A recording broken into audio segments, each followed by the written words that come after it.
You might have just bought a house, or maybe you own a house and you're ready to do some renovation work. With hiring a contractor comes a lot of responsibility in ensuring that you're getting the right person to work on your house, because if you don't, you're going to be in for probably a not so good ride. And so in this video, I'm going to give you my recommendations of how to get the right contractor in, and just some tips along the way to ensure that the renovations that you're about to get in your house, that it all turns out okay. Find out for the type of work that you're going to be doing if you need to hire somebody that has a general contractor license, or maybe even a skilled tradesperson's license. So here in Florida, the construction industry is governed by the Florida legislature, and the legislature regulates the Florida general contractor license requirements. And so typically for small repair work, such as basic yard work or maybe cabinet installations, typically a license is not required. But once you get into remodeling and structural work inside of your home, a license is going to be required. Foundation work, for example, moving walls around, you're going to make sure that the person you hire in has the right licenses. If you do electric work, typically you would want to look for a licensed electrician. If you're doing extensive plumbing work, you're going to want to make sure that you hire a licensed plumber.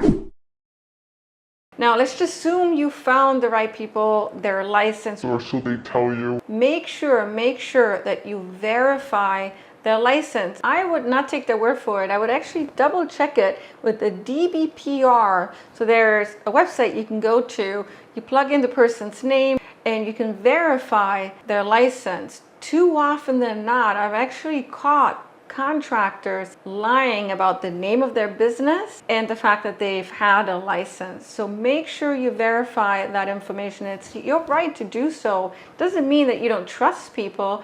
You just want to make sure that you are protecting yourself. A very good friend of mine went to Nextdoor, basically commented that she needed somebody to do renovations work at her house, and this one person answered her. She brought him in for a meet and greet, kind of like an interview. Guy was a very smooth talking guy, and he basically convinced her to do the project. And so she gave him the full price that was quoted, which is number one red flag. You never ever want to pay for the full price up front. Typically what a lot of contractors will do is ask for a down payment of some kind, maybe to purchase the materials, and then a payment plan thereafter, but never ever for the full amount. So that was the first mistake she made. But also she believed him when he said he was licensed, and she also believed the name of his business. He had letterhead actually that he presented to her. The contract was written on it and it had his full name on it, which was all a lie. After she paid him, he was very reluctant to return her phone calls, and after a while started disappearing. She started researching this guy and came to find out that the name of the business wasn't valid. It wasn't licensed. On Google, there were a lot of different platforms actually that talked about him being a con artist. He's known to go to Nextdoor, finds his prey,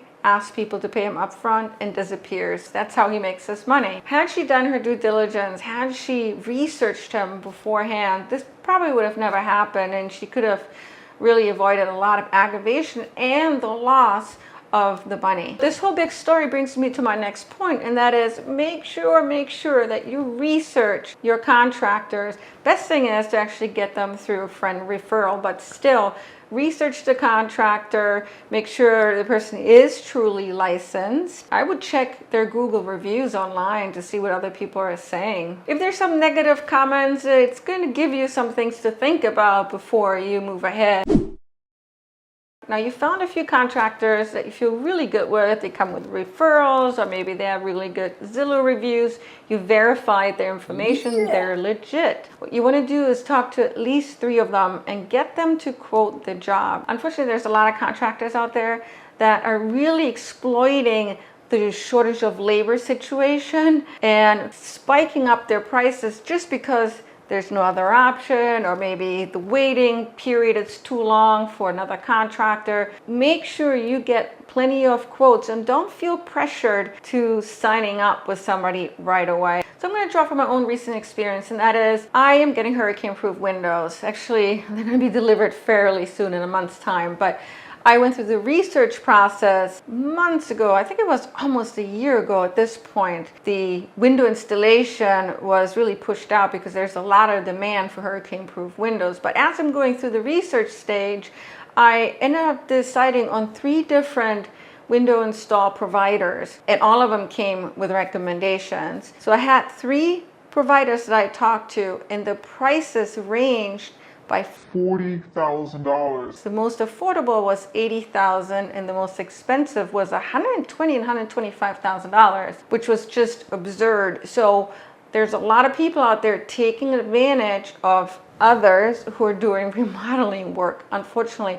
So make sure you shop different prices, and believe me, the prices can vary dramatically for the same service. So I went with the lowest price provider, not just because the price was the lowest, but also the salesperson was very natural in his approach. The other 2 had hardcore sales pitches that were very off-putting to me, quite honestly. And I gotta tell you, if you're a contractor, that will not work most of the time. I had this one guy basically saying that if you sign up right now, I can give you a deal. Instead of $110,000, this is going to be $100,000, but you have to sign up in the next hour. And so they're putting a lot of pressure on you, and I just didn't like the pressure. So I would never recommend that company. I think their sales approach to getting customers is just absolutely terrible. And when they saw that I just wasn't budging, I wasn't going to sign right there and then, the guy said, "But wait a second, I can do even better. I'll just have to call my boss to see if I can lower it to $95,000. And so he made a call to his boss, blah, blah, blah. And yes, I was able to get it at $95,000 if I was going to sign that same day. No, that is not good business practice. You do not pressure your customers. You need to allow them time to make the best decision for them. And so that leads me to my next point, and that is go with your gut feeling. So going back to payments, I kind of brushed on this, but you never ever want to pay for the job full. You'll never hear from them again, or even if you hear back from them, they're just not going to be motivated to working really hard to getting the job done because they already made that money up front. So make sure that you have a payment plan that makes sense and that motivates them to continue to work through the different milestones and giving you the best service they can, while the last payout is after an inspection, ensuring that you are a happy customer.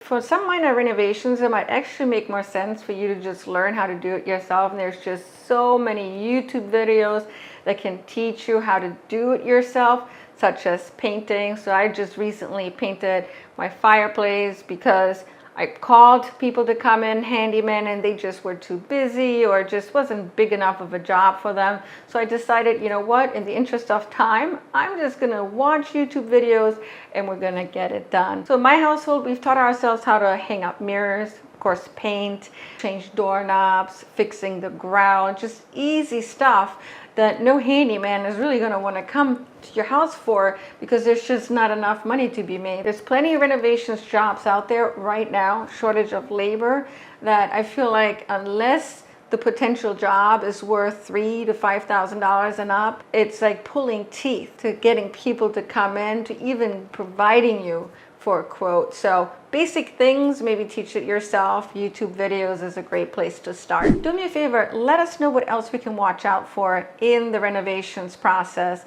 Leave us a comment below, and thank you so much for watching today. I really, really appreciate it. Take care.